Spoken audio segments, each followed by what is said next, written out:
you went to, what was the first country you went to? We went from West Germany into East Germany, Checkpoint Charlie. You know, they had the wall at the time, Right. which is incredible, and crossing through. And then we crossed from East Germany to Poland, from one communist country to another communist country. And that was the tensest time of the trip. Because when I was in the Soviet Union, I was in the Soviet Union prior to this, I'd met some dissidents, some people, and they told me about people disappearing. And there's a sign language, you know, you can't see on the radio. You're basically just, having your peace sign with both hands and perpendicularly tapping your fingers. Yeah, because people can't talk. If you ask, "Oh, where's Gus? Gus didn't come to work today." No, you never say his name. Just he's gone. And just give you that sign. You disappeared. Don't ask. So I heard a lot of stories about that. Which actually happened to me a lot in college, but people were like, "Oh yeah, Bender." That meant Bender in college, right? Okay. Oh yeah, he'll be down for a few days. Okay.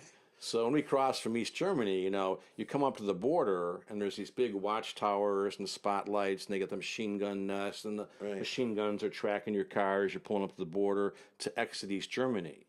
So we pull up to the border, and there's the watchtowers. They got the German Shepherd dogs, just like out of the movies. Soldiers with the bayonet knives, and we pull up, and it's really tense. And they take us out of the car. My brother, my other friend, line us up 1, 2, 3. Dogs are barking, probably just surrounded by big guys with guns all over. The guys, soldiers, and it's no man's land. There's nobody in there except the soldiers. And so they park our car. Some soldiers go and search the car. They search us. They take every single piece of paper, every item, and search the car. We're there for about 2 or 3 hours in East Germany to exit East Germany. It's really tense. Finally, they come back with our passport stamp to let us exit East Germany. Now we got to drive through no man's land to Poland.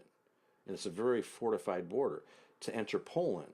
So now we enter the Poland space, and it's the same thing. It's even worse. They got the towers and the spotlights and the dogs and the soldiers. And they park our car into this big spotlight. Mm-hmm. And they take us to a side and line us up 1, 2, 3.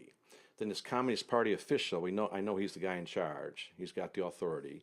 He walks over with 2 soldiers, armed with rifles. He stands next to us. He commands the other soldiers to go and search the car. We're standing there watching this for like 30 minutes, and it's tense. One of the soldiers in the back seat of the car, they're searching everything, stands up and blows this whistle. Tweet, tweet, tweet. All of a sudden, all hell breaks loose. And everything goes dead, cold, tense. A bunch of soldiers come rushing out. They surround us. They surround the car. Like, what are we going to do? We're going to run away or something? Or, I know. Well, so you're like, what did you put there? I don't know. What did you put there? They're blaming each other? We didn't know what they found, So now it's really tense. Now they got a whole crew of soldiers tripping the car. They take these wire cables, they put the cables through the engine, through the sides of the car, every inch. They got these long mirrors on trolleys they put under the car. They search every inch of that vehicle. Every piece of paper that's not nailed down, they bring out of the car and they ask, who's this? Might be a receipt from like a coffee shop, it could be anything.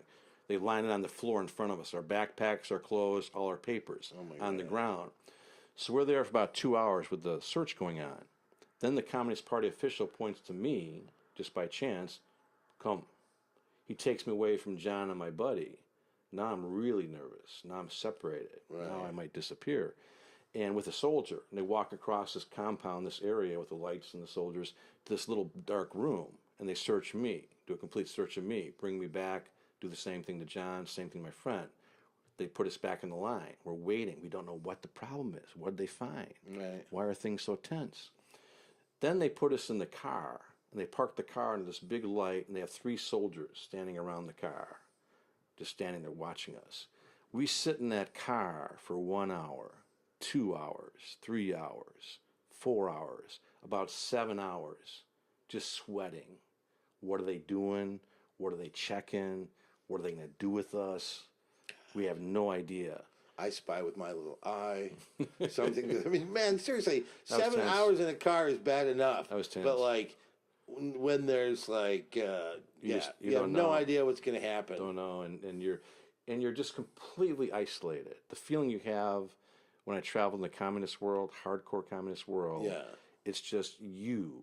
You're completely alone. You have no voice. You can be taken anywhere at any time for any reason. Nobody knows where you are, who you are. So it's a very vulnerable feeling. So we sit there and he waits about 7 hours, and one soldier comes back out. He walks past the car, ignores us. Then this big older soldier comes up to our car, older man. He opens the car door, looks at my passport, my picture, gives me my passport. Looks at John, my brother gives him his passport, my friend gives him his passport, and says, enter. They're letting us enter now into Poland. Wow. So now we don't know what they did, what they're doing, why they're letting us into Poland. So we leave, they open the gates, the border, all the tension, and we drive into Poland. And now we're really on guard. We're wondering if we're being followed, what's going to happen, why they let us in, what check did they do, and then it was an amazing experience traveling through there.